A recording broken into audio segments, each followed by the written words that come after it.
It's not only about the trade war, but also about technological and geopolitical confrontation. He says that people who consider cash a safe harbor are wrong, and if Dalio had to choose between gold and Bitcoin, he would go for the first one. Welcome to the Coin Post. What's going on with the current crisis? How much longer can they print dollars? What could an investor do today? And is there a future for Bitcoin? Billionaire Ray Dalio answered these questions in his new big interview, and I suggest we go through it briefly. The original piece is almost 40 minutes, and I'm gonna tell you the most important things in less than 10 minutes.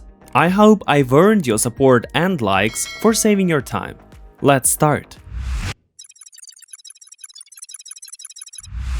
Where did the current financial problems come from? Ray Dalio has concluded his own research on the subject and believes that it began in 2008, when the crisis was stopped by a money printing machine. And then the populists came to power, like Donald Trump, who changed tax policy.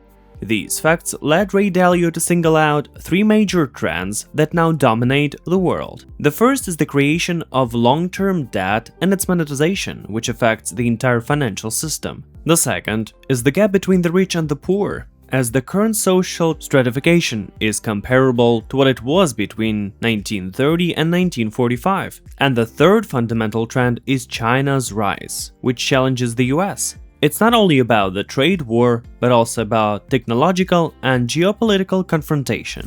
After singling out these major trends, Dalio considered the formation and collapse of other reserve currencies before the US dollar, and concluded there were long-term cycles. Each cycle corresponds to a particular world order, and was last restarted in 1945. The US became the dominant force in the world, and the dollar a reserve currency. Each cycle begins with prosperity when you increase debt by creating more money, but the process lasts until you reach zero interest rates. After that, just printing money becomes impossible, and the next step is buying financial assets out of the market. As a result, they are growing in value, and those who have these assets are getting richer, and the gap between rich and poor is getting wider at an enormous rate.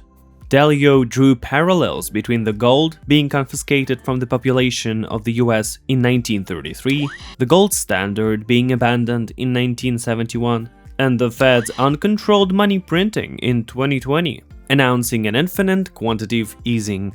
So what we've come to is a new monetary policy where the state directly influences the markets with its decisions, because investors depend on where the state takes the money and where it goes. However, such policies don't improve living standards because money depreciates too quickly. Importantly, this stage is the end of the long-term cycle and indicates that the reserve currency is no longer valid and should be replaced. In Dalio's understanding, the alternative might be the Chinese yuan. This process would take long, of course, but it's already underway. Financial flows are shifting toward China. This is particularly clear in the IPO market, which is now actively developing in the Middle Kingdom. Under the current monetary policy, Ray Dalio believes we should get rid of cash first. He says that people who consider cash a safe harbor are wrong, because it's created too quickly and constantly loses value.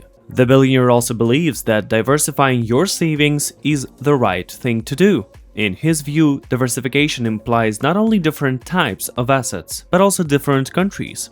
For example, having stocks, bonds, and currencies in at least 5 countries, not just the US. Dalio argues that with the right diversification, it's possible to build an investment portfolio that is sustainable and will continue to generate profit in any crisis. As he says, if I were asked about the 3 most important things for an investor, I would say diversification, diversification, and diversification. Share in the comments how you feel about this approach. And next, we're having other important topics, such as the elections and Bitcoin, so bear with us.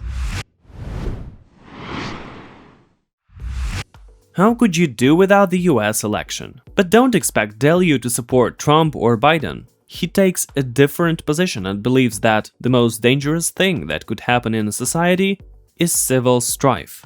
Because we have a huge financial gap between the rich and the poor, society is highly polarized, and there is another gap, this time political one.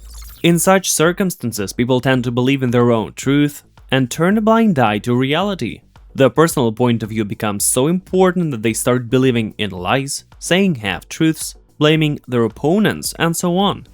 Ray believes that today politicians are trying to play on these contradictions, radicalizing their supporters, and is completely wrong because a divided society is incapable of acting efficiently. Dalio encourages people to learn to hear their opponents and try to understand their point of view. Because if we want to develop our country and make it strong and rich, we need to work together. If you think that a united society can do a lot more, give us a thumbs up. And I'm moving on to the final topic, which is digital currencies. In Dalio's understanding, there are two types of digital currency. The first are cryptocurrencies, like Bitcoin. He sees three main problems with this. For example, Bitcoin is not a means of exchange. It's difficult to buy something for it. It cannot be a means of saving because of high price volatility. And the biggest problem is that, as the two previous problems get solved, Bitcoin will become an alternative financial system and states will not like it. Governments want to control money. Therefore, the greater the demand for Bitcoin, the stronger the resistance from different states. I suspect that many of my viewers would want to argue with this point. Well, there are comments for this. Go ahead. As for the second type of digital currency, it would be cash, like dollar or yuan. That is, it will be the same money, only cheaper in service and fully controlled by the state. Dalio believes that these digital currencies will evolve and that there will be many of them. But it will be the same cash, protected by gold from depreciation, because no one can just print it. And if Dalio had to choose between gold and Bitcoin, he would go for the first one. And I hope that you enjoyed the video and found it useful. So subscribe to my YouTube channel please, and share this video with your friends. And that's it for today. Thanks for watching. It's the Coin Post channel. Subscribe and get enlightened.